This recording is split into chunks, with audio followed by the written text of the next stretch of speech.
Mr. Trump leading. Scott Jennings, who did political analysis for the George W. Bush White House, joins me now from Louisville, Kentucky. Scott, as you watch these polls and others, what's on your mind tonight? Well, what's on my mind is that the race is moving towards Hillary Clinton. We've seen a couple of surveys that are going into that national polling average that Trump had been relying on to help buoy his numbers start to move against him. The USC LA Times poll is now showing a tie.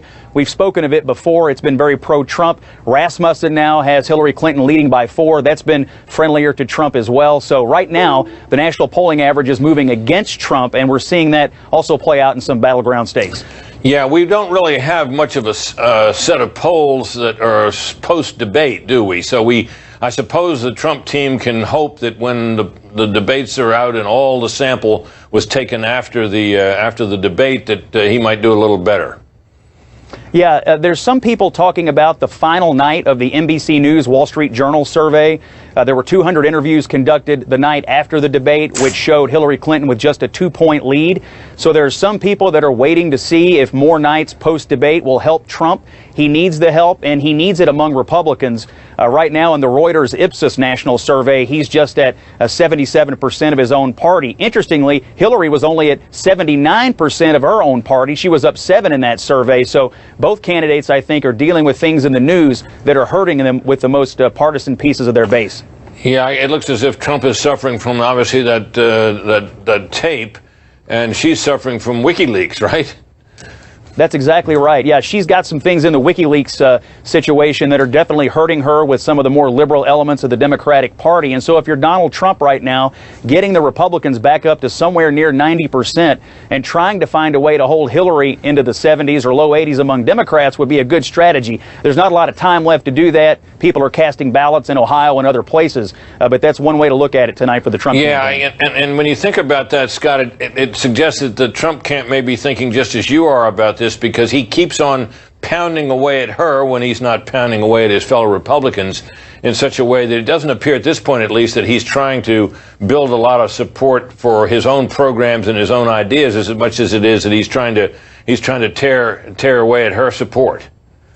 That's exactly right. Trying to tear down her numbers among Democrats and also running against Washington. I mean, a lot of people are making hay about his attacking Washington Republicans, but Washington isn't terribly popular among voters right now. My suspicion is he's doing what he thinks he has to do to go down the only path available to him, and that's run as the pure anti-Washington outsider, even if it means attacking people in his own party. He's trying to survive the tape. He's trying to survive the onslaught of negative ads from Hillary, and he's doing it by attacking Washington. And if you look at the numbers, of course, Washington's not that popular, so we'll see if it works. In the meantime, of course, she's campaigning sort of as you would expect in the battleground states. She seems to be making the kind of speeches she's been making, and she's sort of carrying on business as usual. Does that look like to you a wise strategy on her part?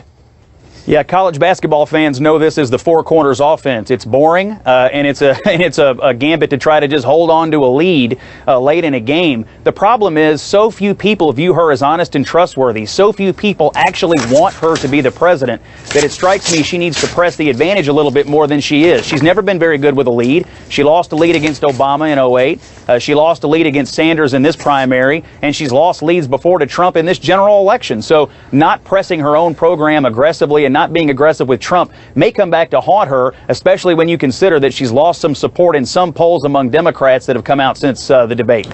Scott, as always, thank you very much. Donald Trump clearly has not slowed down in his battle with the GOP. He has even said he does not care about House Speaker Paul Ryan's support. Doesn't Trump need to keep the Republican Party united behind him, or at least get them behind him? Joining me now to give his thoughts on this wild 2016 election is former John Boehner, former Speaker of the House of Representatives. Mr. Speaker, nice to see you, sir. Good to be with you. How would you like to be in your old job right now? No, thanks. It's a hard job. Why? Well, Paul Ryan's in a very difficult spot. But he's the leader of the majority party. And if the Republicans aren't the majority of the party anymore, then he's not the speaker. And so Paul is looking out for his members, trying to help them do whatever they need to do to get elected in this crazy political season that we're in. Now, he's not withdrawn his endorsement of Donald Trump, but he did react pretty strongly when that vulgar videotape hit last week. When you saw that and saw what was in it, what was your reaction as to how this would play with the public at large? Well, I was disgusted by it. I thought most Americans would be disgusted by it. And frankly, I'm a little surprised that more people aren't disgusted by it. So your view was this was dynamite? I thought it was dynamite. I thought it was real bad. And, you know, you can't defend it. And frankly, Donald Trump isn't even trying to defend it. Listen, in my view, the election is pretty simple.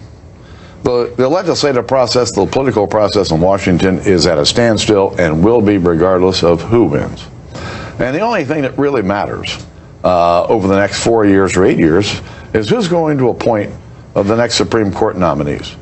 I just believe that the next president's going to appoint 2, 3, maybe 4 justices to the Supreme Court and all throughout the federal court system. Because more and more issues, because they can't be dealt with legislatively, are going to end up in the court system. And so I believe that Donald Trump's view of who these judges should be is much closer to where I am than the judges that Hillary Clinton would appoint. So you plan to vote for Trump? I'm going to vote for him. And his seeming lack of knowledge about so much of what the president's involved doesn't bother you? There's a lot of things that I disagree with Donald on. But as I said, the most important thing about this election is who these judges are going to be appointed. We have to understand, you know, Supreme Court justices today are going to serve 20, 30, 40 years. The biggest impact any president will have on American society and on American economy is who's on that court. Now, as you look out across the land, knowing the districts as you do from having campaigned with so many of the Republican members and others, what is your sense about the chances of holding on to the House? I think we'll hold on to the House. We've got about a 30-seat majority in the House. But there are, you know, about 10 members who sit in seats that were won by Barack Obama. Those were always going to be tough seats to hold on to. They're probably still going to be tough seats to hold on to. But given this election cycle, I think we're going to see more ticket splitting than we've ever seen in an election, where people typically would go in, vote for president, and may not even vote in the congressional race. I know in my last election, and almost all my elections, in a presidential year, about 10% of the people who voted for president didn't even bother to vote down the ballot. But this time it might be a little different. You say that because people are conscious of this? People are very conscious that, all right, we've got these two candidates. They may like one or the other, or not like either one of them, where most Americans are. But realize that voting for this in the Senate race and the congressional race are really important. Now, what happens if, in your judgment, if more of this sort of crude stuff comes out, as a lot of people think it will, before Election Day? Does that change your calculus at all? Listen, we've got 27 days. Anybody thinks that we've seen everything we're going to see, I think they're kidding themselves. On both sides. I don't know what WikiLeaks or anybody else is going to throw out from the other against Mrs. Clinton, or what may come out against Mr. Trump. But what more could be said in this election cycle than has already been said? So you seem to think that we kind of already know what Donald Trump is all about, and that nothing further could come out that would make any difference? Well, it can't be worse, could it? Well, that's a good question. What do you think? I don't think so. But again, I'll just get back to the point I've made. The legislative process is not going to function very well. Even if he's elected and the Republicans control both houses? Both of these candidates for president have painted themselves into a pretty far corner. And their ability to move beyond the people who elected them, to work toward the middle to get things done, I think is going to be severely tested. And so you're going to see more and more issues in our society end up in the court system and eventually end up in the Supreme Court. And that's where the real action is going to be. Mr. Speaker, good to see you, sir. Nice Thank you very much for coming in. Thank you. So, as you heard, the Boehner argument is that no matter who wins, it's going to be legislative gridlock in Washington, and the courts will therefore be more important than ever, so he's sticking with Donald Trump. By the way, before this broadcast is over, we will show you a fresh information about yet another woman or two women who have come forward to say that Donald Trump behaved inappropriately toward them, inappropriate touching. We'll have more about that shortly. In the meantime, what does our nightly political panel think about the Boehner argument? Here with us, Guy Benson, political editor at townhall.com, and Nina Easton of Fortune magazine. Well, Nina, what do you think of the Boehner argument that this is the case for Trump? Well, I think it goes to this conundrum that we've all had about why social conservatives aren't defecting from Donald Trump despite the vulgarity and the Access Hollywood tape and all the kind of horrible stuff we've seen coming out of him. Values voters in particular really do view the court as a reason to stay with Donald Trump for all the reasons that Boehner suggested. We've got, just you look at it now, we've got one opening because of the late Scalia. We've got 3 Supreme Court justices, Stephen Breyer, Anthony Kennedy, and Ruth Bader Ginsburg, who are in their 80s or about to be in their 80s. So that's 3 openings right there. You've got hundreds of federal court positions to fill. So for them, you know, if that's what you really care about, if that's at the top of your list, that has an impact on you. And he knows it. Trump knows this. He's released 2 lists now of Supreme Court candidates to fill those positions. So he's played to that base.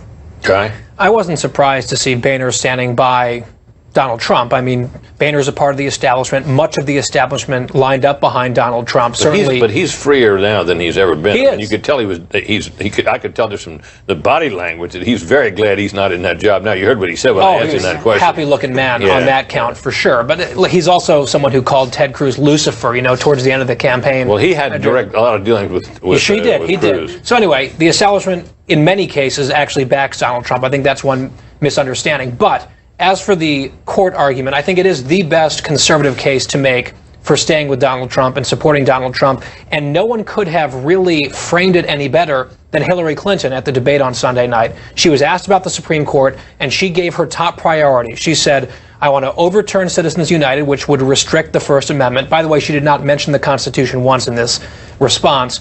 And that, by the way, would have banned a film. That case was about the banning of a film critical of her, something that she never mentions. She talked about abortion, sacrosanct right, so-called right in her mind. She has a very radical position on that issue. And then she also went after gay marriage and saying we must protect this gay marriage decision, which is very interesting coming from her. This is a new priority for her, given that she was opposed to gay marriage for almost her entire life until very recently. There were a lot of reasons in that answer alone that I think would give conservatives reason to say this is a woman who has to be defeated. And what do you guys now think? Just you heard the discussion about the current polling. There's a poll out tonight in Utah, which has the race in Utah, bright blue Utah, now is a tie between Trump and Clinton at about 26%, and Evan McMullin, the largely unheard of third party, or some might even say fourth party candidate, who is a Mormon and is familiar to the voters out there, is at 22%, as you can see in that poll. Utah, wow.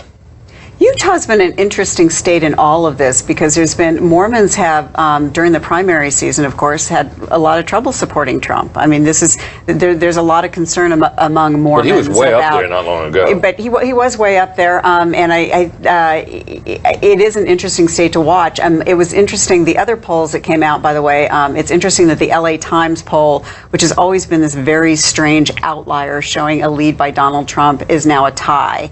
So, and of course, other polls are showing a lead by Hillary Clinton, some more substantial than others. You know what struck me about the Utah poll? If you take Evan McMullin and Gary Johnson and combine their support, that would lead either of the major party nominees by double digits.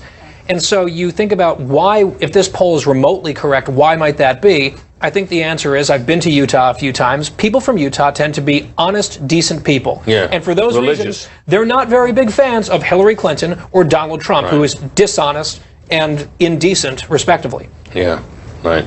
Panel, as we said, there's a brand new report from the New York Times that could shake up this already rocky 2016 election.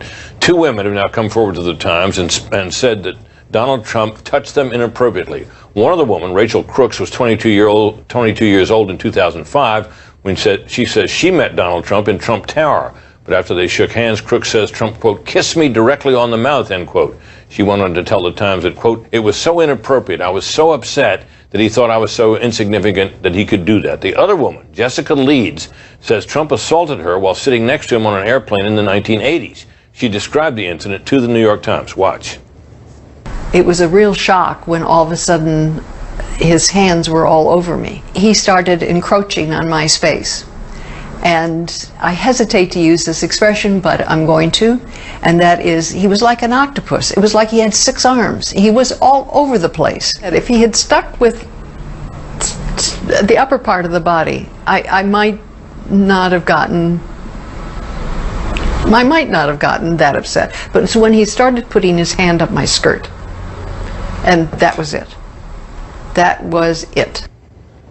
She says she moved back. She had been invited to come up and sit in first class. She said she went back to coach and stayed there for the rest of the flight. And there are people who apparently she told this story to contemporaneously. Folks, if you saw that perhaps for the first time on this broadcast, but I guarantee you that piece of video is going to be ricocheting all across the country, and it'll be everywhere within 24 hours or less. So what effect, panel? Guy? Well, we were told there was more to come. Ben Carson, a top surrogate for Donald Trump, said there's probably more. Donald Trump seemed to even concede on the stump. If they come out with more stuff against me, I'll go harder against Bill Clinton. That is a very difficult video to watch. Hearing a woman describe being assaulted that way. And now, if she told people at the time that this happened, that lends credence and credibility to what she said. If Trump wants to deny it, that's his prerogative. We'll see how that plays out. The problem is, politically, regardless of whether she's telling the truth or not, who knows, I'm not going to say she's lying. But even if she is, Donald Trump's audio clip that we've all heard for the last week or so describes precisely that sort of behavior. And now to have a woman come out with some credibility to say, yes, he did exactly that to me, when Trump said at the debate, no, I've never actually behaved that way. Those were only words. Problem for Donald Trump. Well, I will put money on what I predict Donald Trump will do in reaction to this, which is to release the Juanita Broderick interview from the 1990s with NBC, making that case against Bill Clinton. So I think that that's how he's going to go after this. But it's clear, I mean, Guy's right. This is the Access Hollywood. If you argue that that was locker room talk, it's all talk, it was inappropriate, but it's talk. This shows that the talk was reality. I should point out, by the way, that Trump is quoted in that article the Times put out just a short time ago as denying that this ever happened. Yeah, and I shouldn't say, this is a woman's, this is her perspective on it. So I shouldn't have said that it was definitely reality. He's going to argue against it. But if there's contemporaneous people backing up her story, that makes it much more believable. It does. So I think we're going to have a drip, drip, drip of these kinds of tapes coming out to counter the WikiLeaks. So if you're a Republican politician and you so far decided you're sticking with Trump, is this something that would make you change your mind, or was it going to take more, or you're all in now and it's too late? There's a lot of Republicans who are kind of since Access Hollywood, since the debate, are still taking a wait and see attitude before they jump ship. And so I think as this stuff builds, you could see more jumping ship. Guy, Nina, thank you. Stick with us. Revelations these days are not only about Donald Trump. The WikiLeaks email dump has left a trove of information about the Clinton campaign. That includes possible coziness with the Department of Justice and shots at Catholics and evangelicals and others. We dive into those emails next. The deplorables. It appears people in her campaign also harbor some negative attitudes toward other groups within the electorate. Those attitudes emerged from the latest dump of WikiLeaks campaign emails. Fox News correspondent Ed Henry reports. In a move aimed at firing up conservatives, Republican Donald Trump jumped on new evidence that advisors to Hillary Clinton trashed faith-based voters. Fresh emails released by WikiLeaks showing Clinton campaign chairman John Podesta traded messages that slammed conservative Catholics and evangelicals. She did a big number on Catholics, horrible number on Catholics. She did a horrible number on evangelicals through her people. In one email, liberal activist Sandy Newman writes to Podesta, there needs to be a Catholic spring in which Catholics themselves demand the end of a Middle Ages dictatorship and the beginning of a little democracy and respect for gender equality in the Catholic Church. Podesta responded, quote, "We created Catholics in Alliance for the common good to organize for a moment like this, but I think it lacks the leadership to do so now. Like most spring movements, I think this one will have to be bottom up." Another Democrat sent a 2011 email to Podesta and current Clinton campaign communications director Jennifer Palmieri, mocking Rupert Murdoch, executive chairman of Fox News Channel and a longtime associate, for raising their children as Catholics. John Halpin of the liberal Center for American Progress writing, "It's an amazing bastardization of the faith. They must be attracted to the systematic thought and severely backwards gender relations and must be totally unaware of Christian democracy." Palmieri jumped in writing, quote, "I imagine they think it is the most socially acceptable, politically conservative religion. Their rich friends wouldn't understand if they became evangelicals." I'm a Catholic.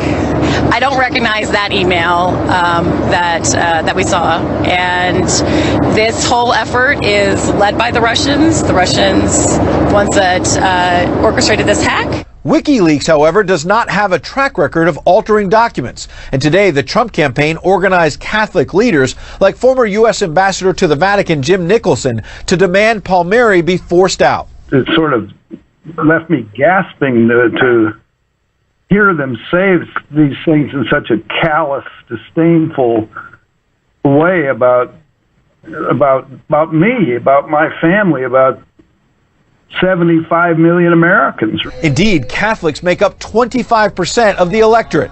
And a recent poll by PRRI and The Atlantic magazine found among likely Catholic voters, Clinton has a 21-point lead. Yet the Trump camp believes they can change that amid a growing series of elitist comments, including this from former President Bill Clinton. The other guy's base is what I grew up in. You know, I'm basically your standard redneck. Which did not sit well with Dr. Ben Carson. I know a lot of people who are not rednecks who are ardent Trump supporters, including yours truly. So I don't think I'm a redneck. While Trump's running mate, Mike Pence, used a speech at Liberty University to declare the anti-Catholic rhetoric is worse than Hillary Clinton's own crack about a basket of deplorables. Hillary Clinton should denounce those bigoted, anti-Catholic, anti-evangelical remarks, and her campaign staff should apologize to people of faith and do it now. Now, Pence also invoked the fact that his Democratic counterpart, Tim Kaine, is Catholic, to say that people of faith need to rise up about this. Pence admitting evangelicals are not overly excited about Trump, but he said, quote, "Shortcomings are no excuse for inaction." So the bottom line, Brit, it's clear the Trump camp, which is trailing right now, sees an opening here, and they think this is going to fire up conservative voters. Okay, Ed, thank you very much. More emails from that WikiLeaks dump seem to show an unusual level of cooperation between the Hillary Clinton camp and the Department of Justice. Fox News chief legal correspondent Shannon Bream is here. Shannon? Well, Brit, as the trickle of WikiLeaks materials continues, the allegations of impropriety involving the Clintons and their associates grow. Emails attributed to Brian Fallon, Clinton press secretary and former Justice Department spokesman, reportedly show he was given a heads up about something critical to the investigation into whether Hillary Clinton mishandled classified information by an unidentified DOJ employee on the night of May 18th, 2015. Quote, "Hey, Brian, this was filed tonight."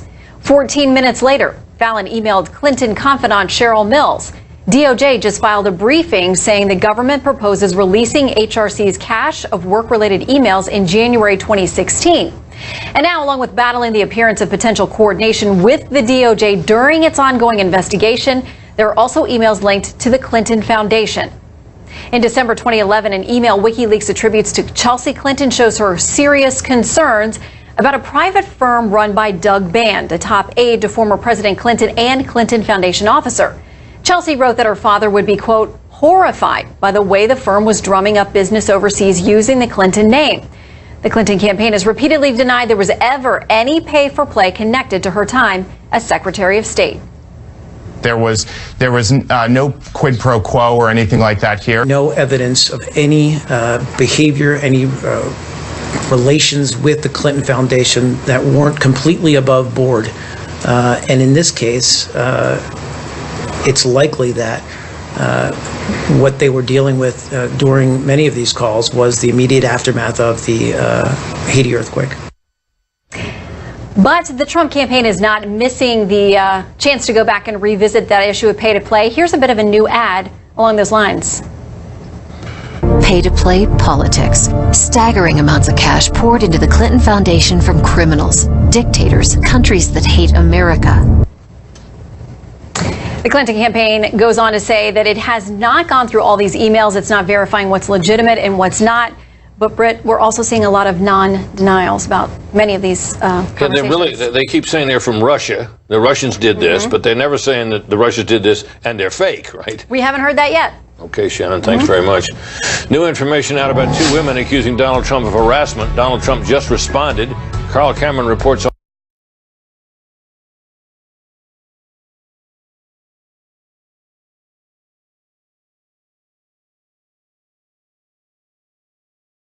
on that next. Stay tuned. It's the Phillips lady. Anyone? 2 women have come forward and said Donald Trump touched them inappropriately. In that New York Times article, Trump denied the allegations, and the campaign has now just responded to that article. Fox's campaign, Carl Cameron, is in Lakeland, Florida with the campaign. Carl, what's the campaign saying? Well, it's a breaking story here, Brit, and they just have released this statement, and it goes like this. This entire article is fiction. And for the New York Times to launch a completely false, coordinated character assassination against Mr. Trump on a topic like this is dangerous. To reach back decades in an attempt to smear Mr. Trump trivializes sexual assault, and it sets a new low for where the media is willing to go in its efforts to determine this election. It is absurd to think that one of the most recognizable business leaders on the planet, with a strong record of empowering women in his companies, would do the things alleged in this story. And for this to only become public decades later in the final month of the campaign for president should say it all. The statement continues to say, further, the Times story buries the pro-Clinton financial and social media activity on behalf of Hillary Clinton's candidacy, reinforcing that this truly is nothing more than a political attack. This is a sad day for the Times, and that is from Jason Miller, the communications director for the Trump campaign. Brit? Carl, is it anticipated that Mr. Trump himself will have anything to say about this or not? Well, at some point he's going to have to. He almost daily, sometimes 2 or 3 times a day, calls the media collectively dishonest. And one of the things that they are likely to point out is that these 2 women allege that these gropings, if you will, happened in fairly public places. And one would have to envision that 2 people in first class of an airplane, one could be groped by the other, and there might not be a commotion about that, or that one man would start kissing aggressively a woman outside of an elevator in a fairly trafficked building would also go unnoticed. But it is 30 years ago, and we're given to believe that there are perhaps more of these types of allegations to come, and the fact that the press is digging in on them certainly gives rise to the Trump campaign's argument that the media is collectively against him, when in fact it could simply be looking after the facts. But the Trump campaign knows that there's likely to be more of this. They've actually suggested that there would be attempts further to discredit his candidacy and that they should be seen through that political prism. I'm already seeing questions from some viewers about how such a thing could have happened in the first class cabin of an airplane when there's usually a rather large armrest between the two seats of people side by side. The woman in that in the tape said, and it wasn't in the part that we aired, said that the armrest between them had mysteriously disappeared. The kinds of armrests that I'm accustomed to seeing on those airplanes don't mysteriously disappear. The ones in coach you can roll back up. So it could be that the Trump camp has a point about the impracticability of such an assault. And these types of he said, she said, and we don't want to be disrespectful to potential victims, do have the potential over years to get a little bit fuzzy. And frankly, though occasionally traveling around in the country chasing political candidates, I fly in first class, I couldn't vouch for what the armrests were like 25, 30 years ago myself. Yeah, good point, Carl. All right. Carl, thanks very much. Well, Donald Trump is in Florida. Hillary Clinton spent most of her day in another swing state, Colorado. And Fox News senior political correspondent Mike Emanuel is in Pueblo, Colorado, where Clinton held an event earlier today. Mike? Brit, good evening. Hillary Clinton pushed her supporters here in battleground Colorado to get their ballots in early ahead of Election Day. Clinton campaigned in front of a large and vocal crowd here in Pueblo and reminisced a bit about campaigning here 24 years ago when her husband was the Democratic nominee. Clinton blasted Donald Trump for what she called his scorched earth strategy. Now that just shows how desperate they are. That's all they have left. Pure negativity, pessimism, and we're not going to let Donald Trump get away with it, are we? The Real Clear Politics average of recent polls here in the Centennial State reveals Clinton with a 7.3-point edge over Donald Trump. Clinton 44.3, Trump 37. And with that comes growing confidence for the Democratic nominee and her allies. Her top super PAC, Priorities USA, is looking at shifting money from the presidential race to battleground Senate races. On the flight here, Clinton's communications director told us they aren't jumping the gun. We are not at all overly confident. We are, this has been a very volatile race, and we're running against a very volatile candidate. And you'll see, obviously, we're working really hard, not just in the existing battleground states, but to see if there's more that we should be doing. Yet there is growing evidence of Clinton trying to pull out a Democratic majority in the United States Senate. Clinton is expected to talk about the race in battleground Nevada at an event in Las Vegas tonight. Brit? Mike, thanks very much. I'm sure you know at least someone who has done yoga before, but according to one college, it may be yet another incorrect activity. Our Campus Craziness segment is next. Wide warning to students about potentially offensive Halloween costumes. The warning, which is now available on the university's website, says, quote, some Halloween costumes reinforce stereotypes of particular races, genders, cultures, or religions. And, quote, regardless of the intent, these costumes can perpetuate negative stereotypes, causing harm and offense to groups of people. The university also set up a 24/7 hotline for students to call if they want to report instances of bias. The statement goes on to note that the school's official, quote, bias and education response team is ready to educate students who wear something deemed offensive. A student at Tufts University in Massachusetts came under attack for his proposal to promote free speech on campus. Sophomore Jake Goldberg proposed a free speech resolution that it simply sought to reaffirm students' First Amendment rights. According to social media posts published by the College Fix, some students lashed out at Goldberg. One post referred to him as simply meninist scum. Meninist is a play on the word feminist. In private emails also published by the College Fix, students told Goldberg to F off, didn't say F. Some students even demanded that he release a list of students who supported the free speech petition, presumably so those could be targeted as well. You might think campus craziness is bad at American universities, but one Canadian student says that things are much worse north of the border. Josh Eisen, a student at the University of Western Ontario, took his grievances to the website The Daily Caller. In his article, Eisen cites numerous examples of campus craziness at his school. One such example was the university's recent reaction to a banner on campus that said, Western Lives Matter. The university, which goes by the name Western, released a statement that said, quote, Western does not tolerate racism, and launched a police investigation to see if such speech was illegal. In his article, Eisen points out that Canadian students lack First Amendment free speech protections enjoyed by American students. Fox News reached out to the University of Western Toronto, but did not get a response or comment.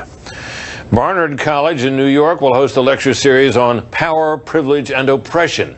The website Campus Reform, which covers college news, posted this image of a flyer for the lecture series. The flyer notes that one of the lectures will focus on how yoga is a form of cultural appropriation. Barnard told Fox News the program is meant to help students expose their, quote, identities and social issues. If you have a Campus Craziness story, let us know. Email and tell us about it, campuscraziness@foxnews.com. We would appreciate hearing from you. And breaking tonight, two women tell the New York Times that Donald Trump touched them inappropriately, one accuser calling it an assault. So will Trump supporters stick with him? Political panel. We'll be back shortly. Reported the New York Times has published an article featuring two women that allege Donald Trump inappropriately touched them.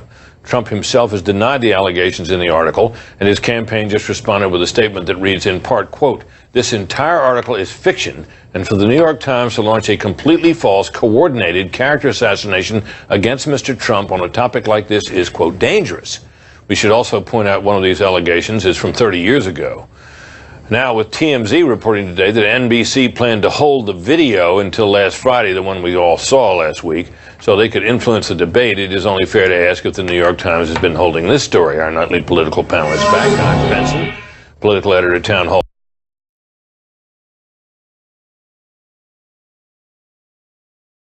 And Nina Easton of Fortune magazine. Guy, I understand that since you guys were last here in this room with me, that a couple of further allegations have surfaced. Right. So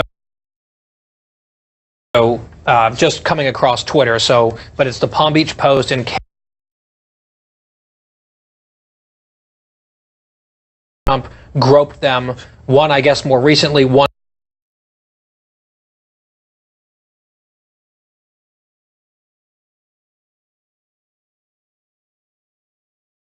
Saying it was 13 years ago. The woman in Palm Beach, or at least in Florida, saying this happened down in Florida and that she told friends and family at the time, and then she decided to come forward when she saw Donald Trump at the debate deny that he had ever followed through on what he described in that tape with Billy Bush. And again, none of these women, I think it's important to point out, went to the authorities at the time. The Trump people will point to that, and I think that they are right to do so. But the political problem, at the very least, that Donald Trump has is he is on tape saying this is how he treats women. This is what he does to women. And here are now 4 women today saying, indeed, that is what he did to me. Well, compounding this, and something we haven't talked about, is the whole issue which he bragged to Howard Stern about his ability as the owner of the Miss USA pageant to wander into dressing rooms where pageants were getting dressed half naked, and we some cases, some women have said fully naked, and fully naked.